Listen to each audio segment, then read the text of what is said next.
అందరికీ నమస్కారం. గురువందనం ప్రత్యేక కార్యక్రమానికి అందరికీ స్వాగతం, సుస్వాగతం. సో గురువందనంలో ఈరోజు మనతో పాటు ఉన్నారు డోన్కు చెందిన ప్రమీల గారు. మేడం మరి ఎప్పటి నుండో పిఎస్ఎస్ఎం మూమెంట్లో ఉన్నారు. పత్రిజీతో వారికి ఎన్నో అనుభూతులు, అనుభవాలు ఉన్నాయి. సో ఇప్పుడు వారి మాటల్లోనే స్వయంగా తెలుసుకుందాం. నమస్తే మేడం. నమస్తే మేడం. మేడం ముందుగా మీ ధ్యాన పరిచయం. నా పేరు ప్రమీల, మాది డోన్. నేను 2014లో ధ్యానంలోకి రావడం జరిగింది. నేను అనారోగ్యరీత్యా ధ్యానంలో వచ్చాను. నేను 41 రోజులు సంపూర్ణమైన ఆరోగ్యాన్ని పొందాను. నా జీవితంలో ధ్యానం సర్వరోగ నివారిణి, సకల భోగకారిణి, సత్యజ్ఞాన ప్రదాని, ఈ మూడు కూడా నిరూపించబడ్డాయి. Okay, wonderful madam. అనారోగ్య సమస్యలతో ధ్యానంలోకి వచ్చి 41 రోజుల సాధన ద్వారా చక్కటి ఆరోగ్యాన్ని తీసుకొచ్చుకున్నారు. దాని ద్వారా ధ్యానం ద్వారా జ్ఞానం కూడా వచ్చింది. సో మరి మొట్టమొదటిగా పితామహ పత్రిజీ గారిని మీరు ఎప్పుడు ఎక్కడ ఎలా కలుసుకున్నారు? మేము కర్నూలు జగన్నాథ్ గట్టు దగ్గర నేను ఫస్ట్ ఈ ధ్యానంలో మా ఆడపడుచు ద్వారా వచ్చాను. ఆమెకి ధన్యవాదాలు. నేను విపరీతమైన గ్యాస్ ట్రబుల్, తలనొప్పి, బ్యాక్ పెయిన్ బాధపడుతుంటే ఇలా సార్ వస్తారు, అదేనా తగ్గిపోతుందంట, ఇది చాలా ధ్యానం చాలా హెల్ప్ చేస్తుందంట అని చెప్పింది. ఎలా తగ్గుతుంది అనుకున్నా. సరే అని సార్ వెళ్ళాం. మేము వెళ్తే సార్ అందరితో షేక్ హ్యాండ్ ఇచ్చాను, నేను కూడా ఇచ్చాను. ఫస్ట్ నేను ఏ గురువు కూడా నాకు ఇష్టం ఉండేది కాదు, ఎక్కడ వెళ్ళేదాన్ని కాదు. నేను చిన్నప్పటి నుంచి కూడా ఎవరు పిలిచినా వెళ్ళేదాన్ని కాదు. కానీ పత్రి సార్ దగ్గర అంతమంది వచ్చారు, ఎందుకు వచ్చారు, ఏం కథ, ఈయన గొప్పదనం ఏంటబ్బా, ఆయన చుట్టూ అంతమంది వెళ్ళిపోయినారు అనుకున్నాను. అక్కడ కొందరు చెప్పుకుంటున్నారు ఏమని అంటే, ఆయన కాళ్ళకు మొక్కితే కొడతారంట అనేసి. నాకు అప్పుడు వావ్ అనిపించింది. అంటే కొట్టే గురువు ఉన్నారా అనుకున్నారా? నాకు ఇష్టం ఉండదు కాళ్ళ మొక్కడం, ఇష్టం ఉండదు. కాళ్ళ మొక్కించుకోవడం అంటే నిజమైన గురువు అని అప్పుడు నాకు ఒక సార్ మీద ఒక కాన్ఫిడెన్స్ ఏర్పడింది. ఓ ఈయన నిజమైన గురువు అనిపించింది అనేసి ఇంకా జగన్నాథ్ గారి దగ్గర కలుసుకున్నాము. ఆ రోజు రాత్రి ధ్యానంలో మార్నింగ్ కూడా ధ్యానంలో కూర్చోబెట్టారు. నాకు విపరీతమైన తలనొప్పి ఎక్కువ వచ్చేసింది. అక్కడ స్టేజ్ వర్క్షాప్ జరుగుతుంది, అక్కడ వెళ్ళాము. అక్కడ ప్రేమనాథ్ సార్, బాలకృష్ణ అందరు వచ్చారు. సారు ఒక 10 నిమిషాలు వచ్చారు, వచ్చి మాకు ఫ్లూట్ ప్లే చేసి కూర్చోపెట్టారు ధ్యానంలో. నాకు ఫస్ట్ టైం హాస్టల్ ట్రావెలింగ్ జరిగింది. నా లోపల నేను బయటకు వచ్చేసాను. నా సూక్ష్మ బయటకు వచ్చేసి ఒక సముద్ర హోర ప్రాంతం విహరిస్తుంది. అప్పుడు నాకు తలనొప్పి ఉంది కదా, ఆ తలనొప్పి ఎంతో తగ్గిపోయినట్లు అనిపించింది, చాలా ఉపశమనం ఇచ్చింది. ఆ సముద్రపు హోరు అంతా వినిపించింది. హాస్టల్ టైంలో తెలియదు, కానీ నా లోపలే బయటకు వచ్చేసాను. ఆ ఫస్ట్ టైమే నేను అంత అనుభూతిని పొందాను. సార్ 10 నిమిషాలకు ఒక చెప్పేశారు, వచ్చేసాను. అబ్బా ఏంటి ధ్యానం ఎలా ఉంది, ఫస్ట్ టైమే నాకు ఇలా జరిగింది అంటే 10 నిమిషాల ధ్యానంలోనే నేను ఇంత అనుభూతి పొందాను కదా, ఇంకా గంట ధ్యానం చేస్తే ఎట్లా ఉంటుంది అనేసి నాకు గంటల ధ్యాన సాధన స్టార్ట్ చేశాను. అలా స్టార్ట్ చేసినప్పుడు నాకు తొందరగా క్యూర్ అయిపోయింది అన్నీ కూడా. సో పత్రి సార్ని కలుసుకున్నారు, ఫస్ట్ టైం చూశారు మీరు, జస్ట్ అప్పుడు అక్కడ చూశారు మేడం అంతే. మొట్టమొదటిగా మీరు సార్తో ఎప్పుడు మాట్లాడారు? డోన్కి వచ్చారు.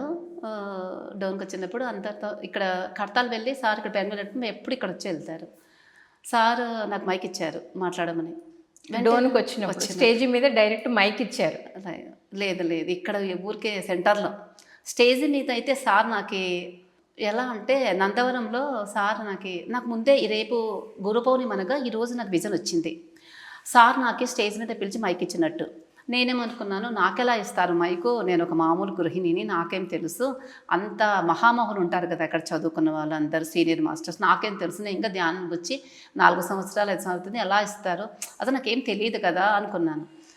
కానీ అక్కడ ప్రోగ్రామ్ అంతా అయిపోయిన తర్వాత రాత్రి అప్పుడు 1 గంట అవుతుంది అనుకుంటాను, నేను ఎక్కడో కూర్చున్న దాన్ని ఇక్కడ వచ్చేసాను. కానీ సార్ అంతకుముందు నన్ను అబ్జర్వ్ చేసి ఒక సంగీత కార్యక్రమం జరుగుతుంది. సార్ నన్ను లేపి ఆ పెద్ద సోఫా మీద కూర్చోపెట్టారు సెంట్రల్ స్టేజ్ మీద. నేను భయపడ్డాను, నాన్న ఇలా కూర్చోబెడుతున్నాను అనుకుని.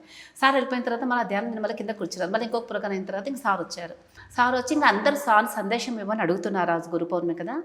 కానీ సార్ డోన్ మేడం అని పిలిచి నాకు మైక్ ఇచ్చారు. అందరూ ఒక రకంగా చూస్తుంటే సార్ ఏమన్నారంటే, అందరి గురువుల యొక్క అనుభవాలు వినడమే గురు పౌర్ణిమ ఓకే అని చెప్పి నాకు మైక్ ఇచ్చారు. 1 అవర్ నాన్ స్టాప్గా మాట్లాడించడం జరిగింది. ఓకే, సార్ పక్కన 1 అవర్ మాట్లాడాను. అది ఎలా మాట్లాడానో తెలియదు, ఏం మాట్లాడానో తెలియదు. కానీ సార్ పక్కన కూర్చున్నప్పుడు ఒక రకమైన ఎనర్జీ, అసలుకి బాడీ షేక్ అయిపోతుంది, కానీ ఆటోమేటిక్గా ధైర్యం వచ్చేసింది. అలా నాకు సార్ ప్రతి చోట బేతంచెర్లలో, గుంతకల్లో, బుద్ధా పిరమిడ్లో, బెంగళూరు వ్యాలీ పిరమిడ్లో, last Bengaluru valley pyramid sir నాకు 1 అవర్ అవకాశం ఇచ్చారు. అలా ప్రతి చోట నాకు అవకాశం ఇచ్చి నాలో ఉన్న భయాన్ని పోగొట్టారు. అంటే సార్కి నాకు అప్పుడు ఏమనుకున్నానంటే అది నాకు విజన్ వచ్చినట్టు సార్కి ఎలా తెలిసింది అంటే సార్ శరీరపరంగా కాకుండా ఆత్మపరంగా చూస్తారు. అబ్బాయి నా పెద్ద మహాగురువు అనేసి ఫస్ట్ టైం నాకు అట్లా స్టేజ్ మీద అంతమందిలో 9,000 మంది ఉన్నారు, 10,000 మంది దాకుంటారు. అంతమందిలో మాట్లాడడం అంటే ఆసమాష విషయం కాదు కదా అనుకున్నాను. వావ్, నాకు అనిపించింది సార్కి తెలిసిపోయింది అనేసి సార్ ఆత్మపరంగా చూస్తారు అన్న సత్యాన్ని నేను తెలుసుకున్నాను అప్పుడు. Okay madam, wonderful. నిజంగా సారు పక్కన మాట్లాడడం, అన్నిసార్లు మాట్లాడడం అయితే నిజంగా చాలా గ్రేట్. సో మరి సారు చూశారు, సారు పక్కన ఉండి మాట్లాడారు. తర్వాత మీరు పర్సనల్గా మీకు ధ్యానంలో వచ్చిన డౌట్స్ అయినా అవ్వనివ్వండి, లేకపోతే సార్ కాన్సెప్ట్స్ వింటుంటే కూడా మనకు కొన్నిసార్లు అర్థం కావు, అన్నీ అర్థం అవ్వాలని లేదు. అలా మీకు ఏమైనా డౌట్స్ ఉంటే మీరు డైరెక్ట్ సార్తో మాట్లాడిన సందర్భాలు ఉన్నాయా? డౌట్లు అంటే నేను ఎక్కువ స్వాధ్యాయం చేసేదాన్ని మేడం. సారు పుస్తకాలు నేను ఎలా చేశానంటే ధ్యానం స్వాధ్యాయం ఆషామాషిగా చేయలేదు నేను. ఇంకా వేరే పని లేకుండా నేను ఈ పని పెట్టుకున్నాను. ఇంకా పని చేసుకోవడం, ఫోన్ స్విచ్ ఆఫ్ చేసుకోవడం, ధ్యానం, రాత్రి స్వాధ్యాయం. రాత్రి 1 గంటలు ధ్యానం చేసేవాళ్ళు? నాకు టైం దొరికినప్పుడే ధ్యానం కూర్చునేదాన్ని అంతే. మా పిల్లల పనులు, నా పనులు చేసుకుని ధ్యానం. రాత్రి 1 గంట 2 గంటల వరకు నేను స్వాధ్యాయం చేసేదాన్ని. సారు కాన్సెప్ట్స్ నేను ఎప్పుడు 24 అవర్స్ నేను నా బెడ్ పక్కన కూడా పెట్టుకుని వినుకుంటూ పడుకునేదాన్ని. డౌట్స్ అంటూ నాకు సార్ చెప్పినా నాకు బాగా అర్థమయ్యేది మేడం. అది గత జన్మ సంస్కారం అనుకుంటాను. ఓకే. మరి ఇందాక స్వాధ్యాయం అన్నారు మేడం, నైట్ 1 వరకు స్వాధ్యాయం. సో ఏం బుక్స్ చదివారు? ఏ బుక్ ద్వారా మీరు ట్రాన్స్ఫార్మ్ అయ్యారు? నాకు చాలా బుక్స్ చదివాను మేడం. అధిశాపజ్ఞానము, ఆత్మాయనము. వాటిలో నాకు ఆత్మాయన బాగా నచ్చింది. ఎందుకంటే సారు లోకాల గురించి చెప్పారు కదా, నాకు అనుభవపూర్వకంగా నేను లోకాల సందర్శన జరిగింది. తులసీదనంలో ధ్యానం అంటే సార్ చెప్తారు, డీప్ సూక్ష్మ శరీర సముదాయంతో కూడిన ప్రయాణం. ఇది నిజమేనా? సర్వలోకంలో కలుసుకోవచ్చా? రహస్యాలు కూడా ఉంటాయా? సార్ చెప్పినారు కదా, మనం తెలుసుకోవాలి కదా అనేసి నాకు గంట ధ్యాన సాధనలో నేను హాస్టల్గా లోకాలను సందర్శించడము, అక్కడ ఎంతో అనుభూతిని పొందడము, అక్కడ మాస్టర్స్ని కలుసుకోవడం, అవన్నీ నాకు సార్ ఏదైతే చెప్పారో తూచా తప్పకుండా నాకు ధ్యానం అన్నీ జరిగాయి మేడం. ఓకే. తులసీదళం బుక్లో ఏదైతే ఆస్ట్రల్ ట్రావెల్ అని ఉందో, ప్లస్ యానము అంటే అది ప్రయాణం అంటే ఏంటి తెలుసుకోవాలనుకుంటే మీకు ఆస్ట్రల్ ట్రావెల్ కూడా జరిగింది. సో మీరు అక్కడ గురువులని అందరినీ కలుసుకున్నా అని చెప్తున్నారు. సో ఎవరి నుండైనా మెసేజ్ ఏమైనా అందుకున్నారా? అందింది మేడం. ఒకరోజు నేను ధ్యానంలో కూర్చున్నాను మేడం. ఆ రోజు నేను 5 hours కూర్చున్నాను అనుకుంటాను. నాకు ఆది శంకరాచార్య నాకు తెలియదు. నేను చదువుకుంది 10th క్లాసే. తెలుగు పెద్దగా ఏం రాదు నాకు. 10th అవగానే మ్యారేజ్. నాకు ఆది శంకరాచార్యం అని తెలియదు, కానీ అవుట్లైన్ కనిపిస్తుంది అయింది. కనిపించి భజగోవిందం చదువు అని వస్తుంది. భజగోవిందం అంటే ఇట్లా భజగోవిందం ఉంటుందని తెలియదు మేడం నాకేం తప్ప భజగోవిందం మాటికి అదే వినిపిస్తుంది, వాయిస్ ఆయన కనిపిస్తున్నారు. ధ్యానంలో బయటకు వచ్చిన తర్వాత భజగోవిందాన్ని భజన చేయాలనుకున్నాను మేడం. నిజంగా మాకు భారతీ మేడం ఒక మేడం ఉండేది అప్పుడు సెంటర్లో. మేడం ఏంటి మాటి ఒక ఆయన కనిపిస్తున్నారు, భజగోవిందం చదువు ఏంటి మేడం భజగోవిందం అంటే అని చెప్పాను. ఆమె పుస్తకం ఇచ్చింది, చిన్న భజగోవిందం. అప్పుడు ఇచ్చినప్పుడు ఆ పుస్తకంలో నాకు అది సంస్కృతం శ్లోకాసు నాకేం అర్థం కాలేదు, చదవడానికి రాలేదు. కింద తెలుగు తాత్పర్యాలు చదివి పెట్టేశాను. కానీ అవి మళ్ళీ నాకు ఎప్పుడు వచ్చినాయి అంటే శ్రీకాంత్ మాస్టర్ని డోన్కి వచ్చారు. ఆయన ఒక పోయం చెప్పారు. అది నేర్చుకొని ఎంతో ప్రయత్నించిన రాలేదు మేడం. అది ఏ పోయం అంటే భగవద్గీత కించిదీత గంగాజల కనికా పీత సకృతపియేన మురారి సమర్చ క్రేత్య తస్య యమేన నా చర్చ. ఈ పోయం ఎన్నిసార్లు ఆ శ్లోకం రాలేదు, కానీ మేము ఒకసారి డోన్ నుంచి పత్రిసారథి వెళ్ళడం జరిగింది. ఎలా వెళ్ళామంటే నాకు ఎస్పీ కాంప్లెక్స్లో కర్నూలులో చాలాసార్లు క్లాసెస్ పిలుస్తున్నారు. 5-6 సార్లు పోయాను. చెప్పినాను కదా, ఇంకేం చెప్పాలనుకుంటున్నాను. మా సార్లు ఎవరో మాస్టర్ ఎంటర్ అయినట్టు, సార్ ఇన్ని చెప్పినారు నేర్చుకొని చెప్పినారు వేరు. నేను స్టూడెంట్ ఇప్పుడు ఎలా వస్తాయండి అవన్నీ అన్నాను మా సార్కి. అలా నాకు శనివారం క్లాస్ ఉంది అక్కడ, బుధవారం మా ఆయన అట్లా అన్నాడు. సాయంత్రం సార్ దగ్గర వెళ్ళిపోయినాం మేము కర్నూలులో. ఆ రోజు మేము శాకాహారం సంబంధించింది ఒక సాంగ్ ప్లే చేశారు, సార్ దగ్గర పర్ఫామ్ చేస్తాం. సార్ చాలా సంతోషపడ్డారు. అప్పుడు మా డోన్ మాస్టర్స్ అందరితో అనుభవాలు చెప్పించారు. అప్పుడు నాకు కూడా చెప్పించారు. 1 hour దాకా చెప్పించారు. చెప్పించినప్పుడు సార్ దగ్గర అక్కడ కాకుండా మళ్ళీ బెడ్రూమ్లో కూడా పోయి సార్ పక్కన కూర్చొని నాకు అన్నీ ఏమేమి ఉన్నాయో అన్నీ చెప్పేశాను. చెప్పి సార్ దగ్గర అప్పుడు సార్కి ఒక కిస్సు కూడా ఇచ్చాను. ప్రాపంచిక జీవితానికి జన్మనిచ్చింది ఒక తండ్రి అయితే ఆధ్యాత్మిక జీవితానికి జన్మనిచ్చింది నాకు సుభాష్ పత్రిజీ గురువు గారే అనేసి, నేను నా తండ్రిని కూడా టచ్ చేయలేదు, కానీ ఆ తండ్రిని టచ్ చేశాను. అంత అనుభూతిని పొందాను. సార్ దగ్గర ఎప్పుడైతే పోయొచ్చానో అప్పుడు నేను తీసాను ఆ భజగోవిందం. తీస్తే 31, 29, 31 ఉన్నాయి. 31 మొత్తం వచ్చేసాయి నాకు శ్లోకాలు. 3 daysలో వచ్చేస్తాయి. తాత్పర్యంతో సహా కన్వెన్సీ కాంప్లెక్స్లో క్లాస్ జరిగింది. Okay, wonderful madam. ఎప్పుడైతే సార్ని కలిశారో చక్కగా ఆయనతో స్పెండ్ చేశారో 31 శ్లోకాస్ వచ్చేసాయి. సో అందులో మీకు చాలా నచ్చిన శ్లోకం ఏంటి? ప్రాణాయామం, ప్రత్యాహారం, నిత్యానిత్య వివేక విచారం, జాప్య సమేత సమాధి విధానం, కురవదానం, మహదవదానం. ప్రాణాయామం అంటే మనం యానాపానస్థి తీసుకోవచ్చు. ప్రత్యాహారం మనం ధ్యానం చేసేటప్పుడు ఆ ఆహారం మనకు లభిస్తుంది. నిత్యానిత్య వివేక విచారం, ఏది నిత్యమో ఏది అనిత్యమో మనం ఇక్కడ విచారం చేసుకోవాలి.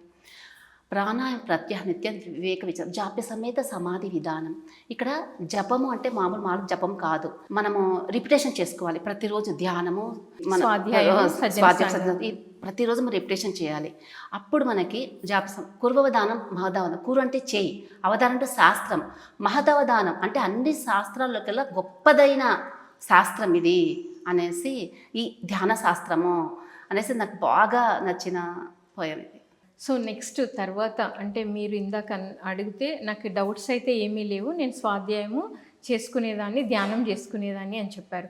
సో ఎప్పుడైనా మీకు అనిపించేదా, సార్ని అందరు మామూలుగా సార్ చక్కగా కాన్సెప్ట్స్ చెప్తూ ఉంటారు, కొన్నిసార్లు వాళ్ళ సార్ని క్వశ్చన్స్ కూడా వేస్తూ ఉంటారు, అందులో మీకు ఎప్పుడైనా ఈ కాన్సెప్ట్ గురించి నేను సార్ని అడిగితే బాగుండేది, నాకు ఇంకా అర్థమయ్యేదేమో అని మీకు ఎప్పుడైనా అనిపించిన సందర్భాలు ఉన్నాయా?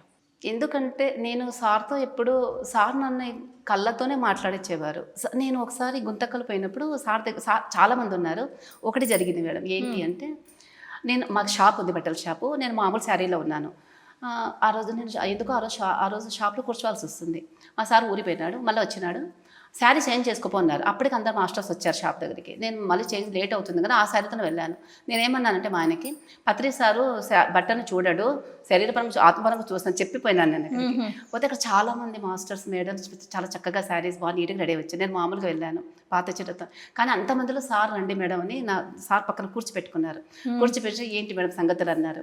నేను చెప్పాను ఆ రోజు నేను వాళ్ళు అనే పుస్తకం చదువుతుంటే, వాళ్ళు అనే పుస్తకంలో కొన్ని విషయాలు, తర్వాత మేము ఎక్కడెక్కడ ధ్యాన ప్రచారం చేసినాము అది అట్లా సార్తో పంచుకున్నాను. ఓకే, అది చాలా బుక్ చదివింది, దాంట్లో విషయాలు మాట గురించి చెప్పారు, అలా వాక్కు గురించి చెప్పారు. ఓకే, సో వాక్కు అంటే ఏంటి అనేది సార్తో మీరు డిస్కస్ చేశారు. ఆ పుస్తకంలో ఎలా ఉంది సార్ అది అంటే ఆ పుస్తకం చదువుతుంటే నేను లీనం అయిపోయాను. నిజంగా నేను కూడా అక్కడ ఉన్నానా అన్న విధంగా నాకు అనిపించింది సార్ అని చెప్పాను. నేను నిజంగా అక్కడ ఉన్నట్లు అనుభూతి పొందాను. ఆ పుస్తకం ఆత్మ అయిన పుస్తకం అలాగే చాలా లోకాలు కదా, అవి చాలా చాలా అనుభూతి పొందాను. Wonderful madam. అంటే సార్తో అంత చక్కగా మీరు చేస్తున్న సాధన గురించి, బుక్స్ గురించి ఫ్రీగా మాట్లాడే చనువు ఏర్పడింది. ఒక గురువు దగ్గర మీకు ఒక తండ్రిలాగా మీరు భావిస్తూ చక్కగా మాట్లాడుకునే వాళ్ళు అనమాట. సో మరి మేడం ఇంకొకటి ఏంటి అంటే, ఇప్పుడు మనకి ఎన్నో సేవలు ఉన్నాయి. అంటే శాకాహార ర్యాలీ అవనివ్వండి, ఇంకొకటి ధ్యాన ప్రచారం, ఇలా ఎప్పుడైనా పత్రి సార్ మీకు డైరెక్ట్గా అయినా ఇండైరెక్ట్గా అయినా, madam me purpose of life ఇది, మీరు ఈ పని చేయండి అని చెప్పిన సందర్భాలు ఉన్నాయి? సార్ చెప్పకముందే నాకు అనిపించింది మేడం, నేను ఎక్కువ శాకాహార ప్రచారం చేస్తుంటాను. నాకు చిన్నప్పటి నుంచి నాకు ఊహ తెలిసినప్పటి నుంచి నాన్ వెజ్ ఎందుకు తింటారు అనేది ఒక పెద్ద సమస్యగా ఉండింది. ఇంట్లో అసలు బయట కూడా ఈ జంతువుని ఎందుకు చంపుతారు అనేది ఉండేది కదా. నాకు ఈ పిఎస్ఎస్ నచ్చింది ఏంటంటే శాకాహారమే. సో మీరు నాన్ వెజ్ తినే కుటుంబంలో పుట్టారు, ధ్యానంలోకి వచ్చి వెజిటేరియన్ అయ్యారు? లేదు, నాకు ఊహ తెలిసింది శాకాహారినే, నేను తినలేదు. నాకు బ్రాహ్మణ్సే ఫ్రెండ్స్, బ్రాహ్మణ్స్. ఓకే, కానీ పుట్టారు కానీ ఆ కుటుంబంలో మీరు తినలేదు, వెజిటేరియన్ గానే పెరగలేకపోయాను. నాకు మ్యారేజ్ అయితే మా అత్తమ్మ వాళ్ళు పెట్టాలని ప్రయత్నం చేశారు, పెట్టలేదు. ఊరికి ఏదో రసం కలిపామంటేనే నాకు కల్లో మేక వచ్చింది. మేక వచ్చి అరిచింది, గాంధీ మహాత్మ చరిత్ర అర్థమైంది. నాకు మేక వచ్చి అది దీనంగా అరుస్తుంది. అయ్యో నేను తిన్నానా, వాళ్ళు రసం కలిపి తిన్నాను అనేసి బాధపడిపోయాను. మేక వచ్చేది. సో మెడిటేషన్లోకి రాకముందే మేక కనబడింది కళ్ళలో, వచ్చి బాధపడుతూ కనిపించింది. Okay, wonderful experience madam. So మరి ఇందాక మీరు చెప్పారు భగవద్గీత అన్న ఎంతో ఇష్టం అని కూడా చెప్పారు. భగవద్గీతలో మనకి కొన్ని ఉంటాయి, ఎలా ఉంటే శ్రీకృష్ణుడికి నచ్చుతుంది అని. అలానే పత్రి సార్ కూడా మనకి ఎక్స్ప్లెయిన్ చేస్తుంటారు. అలా ఏ శ్లోకం పత్రి సార్ అలా చెప్పింది మీకు నచ్చింది? ఇది నేను అనుభవంగా తెలుసుకున్నాను మేడం. శ్లోకం వస్తానే కర్తాలు వెళ్ళాను. కర్తాలు వెళ్తే ఎందుకో భోజనశాల వరకు పోయాను, కానీ ఫోన్ చేయలేకపోయాను. అంతవరకు పోయి రిటర్న్ వచ్చేసాను. ఎందుకో స్టేజ్ దగ్గర వచ్చి కూర్చున్నాను, కళ్ళు మూసుకొని కూర్చున్నాను. ఆ సాంగ్స్ వస్తున్నాయి, సార్వి పెట్టారు, కూర్చున్నాను. కూర్చుంటే నేను అప్పుడు హాస్టల్గా సార్ దగ్గర వెళ్ళాను. అక్కడ స్టేజ్ దగ్గరే నేను మీరు సార్ దగ్గరికి హాస్టల్గా వెళ్ళాను. వెళ్ళి నాకు ఒక శ్లోకం వచ్చింది లోపటి నుంచి. ఏంటంటే, తత్విద్ది ప్రణిపాతేన పరిప్రశ్నేన సేవయ ఉపదేక్షించి తే జ్ఞానం జ్ఞాన తత్వదర్శిన. ఈ శ్లోకం వచ్చింది. ఈ శ్లోకం వచ్చినప్పుడు నాకు సార్ ఇచ్చిన వివరణ మనం వింటే తత్విద్య ఆ యొక్క సత్యాన్ని తెలుసుకోవాలంటే ఏం చేయాలి? మనం గురువు దగ్గర ప్రణిపాతేన అంటే సాష్టాంగ నమస్కారం చేయాలి. అష్టాంగ నమస్కారం అంటే ఎలా? భౌతికకాయంతో పాటు మనోకాయంతో బుద్ధికాయం ఈ 3 సమర్పించాలి. అంటే 8 అష్టాంగాలు ఎట్లా అంటే ఒక తల, 2 చేతులు, 2 కాళ్ళు, ఒక మొండెము, మనస్సు, బుద్ధి, ఇవి 8 అవుతాయి. అట్లా ప్రణిపాతేన పరిప్రశ్నేన అంటే అనవసరమైన ప్రశ్నలు వేయకుండా నా కొడుకు పెళ్ళి కావాలి, నా కూతురికి ఇది అని కాకుండా ఆధ్యాత్మిక సంబంధించిన ప్రశ్నలు, అసలు నేను ఎవరు, ఎక్కడి నుంచి వచ్చాను, నేను ఏంటి, సత్యం ఎలా తెలుసుకో, అటువంటి ప్రశ్నలు మన గురువుకి. పరిప్రశ్న సేవయా, సేవ చేయొచ్చు, మన పేసం సేవ చేయమని చెప్పరు, చేయొద్దని చెప్పరు, మన ఇష్టం. ఉపదేశించైతే జ్ఞానం తత్వదర్శనం అప్పుడు వాళ్ళు తెలుసుకున్న జ్ఞానాన్ని వాళ్ళు మనకు ఆ నిజతత్వాన్ని మనకు వాళ్ళు ప్రసాదిస్తారు అనేసి ఈ శ్లోకంలో వచ్చినప్పుడు నేను సార్ దగ్గర వెళ్ళి హాస్టల్గా సార్ పాదాలకు నమస్కరిస్తూ నా కన్నీళ్ళు, నిజంగా కన్నీళ్ళు వచ్చి అక్కడ సార్ పాదాల మీద నా కన్నీళ్ళు పడ్డాయి. నేను ఇది సార్తో పంచుకున్నాను. సార్ చాలా సంతోషపడ్డారు. సో ఈ విజన్ అంతా మీకు యాస్ట్రల్గా మీరు వెళ్ళారు, ఇదంతా జరిగింది. కానీ మళ్ళీ మీరు ఫిజికల్గా సార్ దగ్గరికి వెళ్ళి ఈ ఎక్స్పీరియన్స్ అంతా షేర్ చేసుకున్నారు. నిజంగా ఆ రోజు పొందిన ఆ తన్మయత్వం నేను మాటల్లో చెప్పలేను. ఎందుకంటే నేను 2-2:30కు కూర్చున్న దాన్ని, సాయంత్రం ప్రోగ్రామ్ స్టార్ట్ అయ్యేటప్పుడు కూడా అలానే ధ్యానంలో ఉన్నాను. నాకు సార్ ఎలా కనిపించారు స్టేజ్ మీద ఆ దుస్తుల్లోనే వచ్చారు. నిజంగా వండర్ఫుల్ ఎక్స్పీరియన్స్ మేడం. మీరు అది అట్లా అనుకోవడము, తద్విద్య ప్రణిపాతేన పరిప్రశ్నేన సేవయ ఉపదేశించి తే జ్ఞానిన తత్వదర్శిన, అది దానికి ఆన్సర్ రావడం, ఆనంద బాష్పాలు సార్ పాదాల మీద పడడం, ఈ చక్కటి విజన్ మేడం. నిజంగా వండర్ఫుల్. అసలు ఇది ఎందుకు వచ్చిందంటే చెప్పనా, మామూలుగా గురువుకు మొక్కకూడదు అనేది ఒకటి ఉండింది కదా. గురువు పాదాలు కాదు పట్టుకోవాల్సింది, పదాలు పట్టుకోవాలి నేను అనుకునేదాన్ని. నేనేమనుకున్నానంటే అబ్బా అంత గొప్ప గురువు ఎక్కడ దొరుకుతారు, నేను ఒక్కసారి కూడా సార్ని నమస్కరించలేదే అన్న ఫీల్ పోయింది నాలో. ఓకే, హాస్టల్గా వెళ్ళి మీరు పెట్టుకున్నారు కాబట్టి ఒక్కకూడదు అనుకునే దాన్ని సార్ నేను హాస్టల్గా అది తీర్చుకున్నారు. సో అందుకు కూడా మీకు చాలా హ్యాపీ అయింది అనమాట. సో బాగుంది మేడం, భగవద్గీత గురించి చక్కగా తెలియజేశారు. మరి నెక్స్ట్ మేడం, సార్ మనకి ఎన్నో కాన్సెప్ట్స్ ఇచ్చారు. ధ్యాన మహాయాగంలో ప్రాంతకాల ధ్యానం అని, అప్పుడు కూడా సార్ మరి మీరు ఎప్పటి నుంచో మూమెంట్లో ఉన్నారు.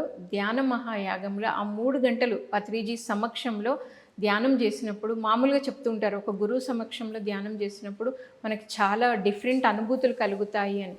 మీకు అప్పుడు ఏమనిపించేది? ధ్యానం చాలా చక్కగా సాగిపోయేది మేడం. ఇంట్లో నుంచి అసలు బయటికి వచ్చిందని కాదు, ఈ ధ్యానం వల్ల మంచి అనుభూతి మేడం. ఇంకా ఏం పట్టించుకోకుండా లేవడం, రెడీ అవ్వడం, అక్కడ పోయి కూర్చోవడం, ఆ 3 గంటలు ఎలా అయిపోతాయో తెలియదు, అంత చక్కగా కూర్చునేదాన్ని. ఇంకా అనుభవాలంటే చాలా ఉన్నాయి. మీరు ఒకటి చెప్పండి మేడం, సారు సమక్షంలో వచ్చిన అనుభవం ఏంటి అంటే, నాకు మరణం గురించి చాలా భయం ఉండింది మేడం. నేను ధ్యానంలో రాకముందు ఎవరైనా పక్కన వాళ్ళు మరణిస్తే కూడా వాళ్ళతో పాటు ఏడ్చేదాన్ని, ఇంట్లో వంట చేసేదాన్ని కాదు. ఒక వైరాగ్యం, అరే ఇంకా మరణించినారు, ఇంకేముంది, ఎందుకు మనం ఉండాలి, ఎందుకు వంట చేసుకోవాలి, ఎందుకని చాలా ప్రశ్నలు వేధించేది. కానీ ధ్యానంలోకి వచ్చిన తర్వాత సార్ కాన్సెప్ట్స్ విన్న తర్వాత నేను ధ్యానంలో తెలుసుకున్నాను. అనుభవపూర్వకంగా సార్తో ఏం తెలుసుకున్నానంటే, నేను ధ్యానం చేస్తూ ఉన్నాను మేడం. అంటే నేను హాస్టల్ బయటకు వచ్చేసాను. బయటకు వచ్చి నేను హాస్టల్కి వివిధ లోకాలు అంతా సందర్శించాను.